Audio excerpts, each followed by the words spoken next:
All right, Shalom. First and foremost, of course, I want to start off by giving all praise to Yahweh, Bahasham, Yahweh Shai, Yahweh, who the world ignorantly calls God, and Yahweh Shai, who the world ignorantly calls Jesus Christ. And I just wanted to, just do a little quick hit, man, because I always see these guys. I don't know what the hell it is, man, but for some reason, you all have all of these Old Testament only guys in the comment section all of a sudden. And then not only them, but of course you also have all these preterists that are popping up all over the place. Which a preterist is basically somebody who believes that, all, if not most, prophecies in the scriptures already taken place, right? So there's something called a full preterist, which believes that all things have been fulfilled and that we're living in the kingdom of heaven today. But then you have a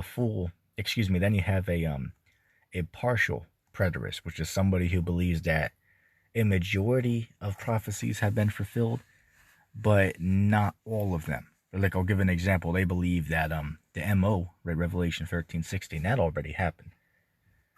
The plagues, Revelation 16, 17, 18, that already happened in the past, roughly in 70 AD. But then they'll say that the kingdom of heaven has not yet been established, right? That Christ hasn't really returned yet to establish the kingdom on earth. Then the partial, preterists will tell you that. But then the full preterists will tell you that all things were fulfilled and that we're living in the kingdom of heaven today, which is utter stupidity in and of itself.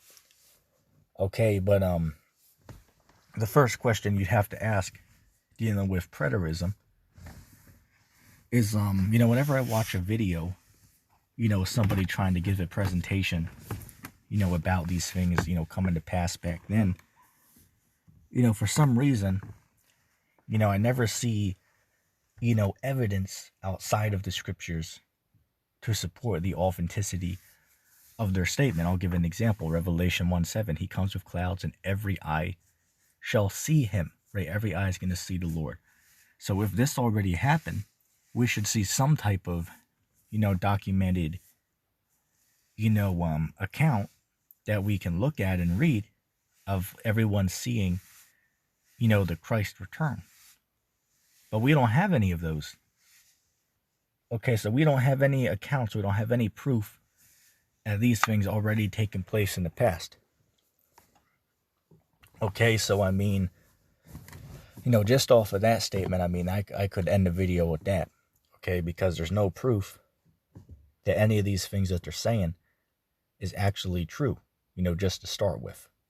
Okay, so that's strike one, right? That's already the nail in the coffin on the theory of preterism, because there is no observable proof outside of the scriptures that those things happen.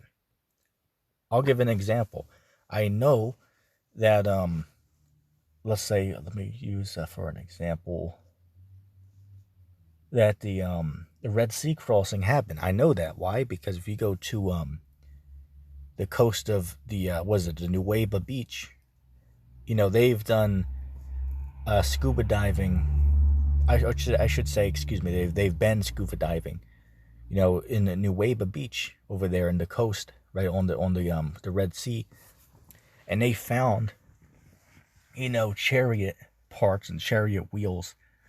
And even, coral, encrusted around them in the shapes of, wheels and then axles in between the wheels. It's very fascinating, man. Look up a man named Ron Wyatt on YouTube, and you can, learn about that. You can learn about these things. Okay, it's very interesting information, that's presented. Okay, but I can look at all that, and I can see the evidence that supports that the story really did happen, right? That people did really, walk at the bottom of the Red Sea. Okay, across, to the other side. I can look at that evidence and I can conclude it really did happen.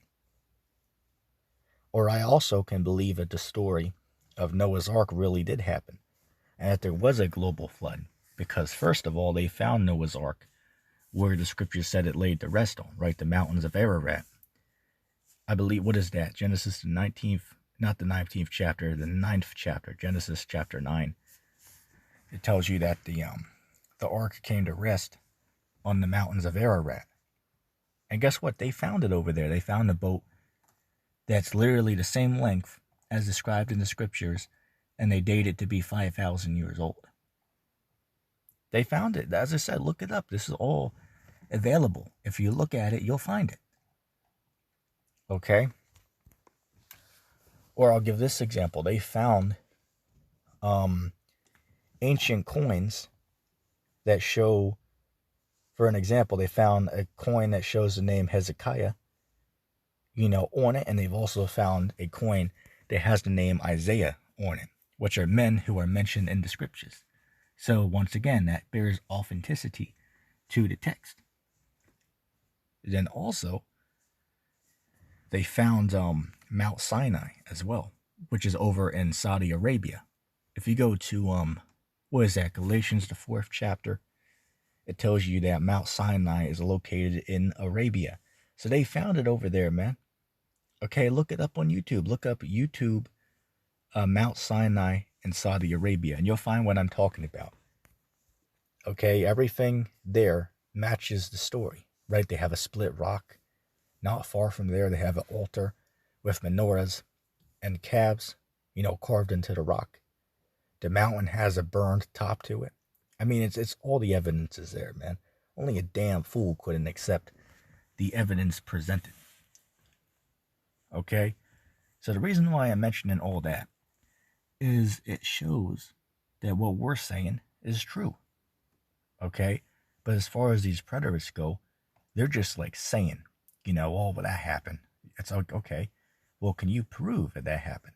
They can't really do it. It's like, oh, well, it happened. Okay, well, when did it happen exactly, may I ask? And no one really knows that part. So like, well, I mean, I believe it did, but I can't really, show evidence of that. It's like, come on, man. It's ridiculous. Okay, but this is just what's going on, man. Okay? So, I mean, hey, look, preterists really don't have, much of a leg to stand on, for lack of better words. They can just read certain precepts. Like I'll give an example, Revelation 1:1. These are the things that the Lord sent to show his prophets. Things that must shortly come to pass. The key word was shortly. So they'll go there to say, oh, we'll see it shortly. So would it make sense if he's showing them, something that's going to happen in the far future from their time, or something that was literally going to happen to them within a handful of years of writing it? And the answer to that question is that the time with the Most High is different. What is that? 2 Peter 3:8. That, 1 day with the Most High is as 1,000 years. Okay, so really with the Most High and his son Yahushua, it was really like yesterday that Christ was crucified. But for us, it was 2,000 years ago. Right? Because their perception of time is different. So when it says things that will shortly come to pass, from their perspective, where they're at, it's been a very small period of time.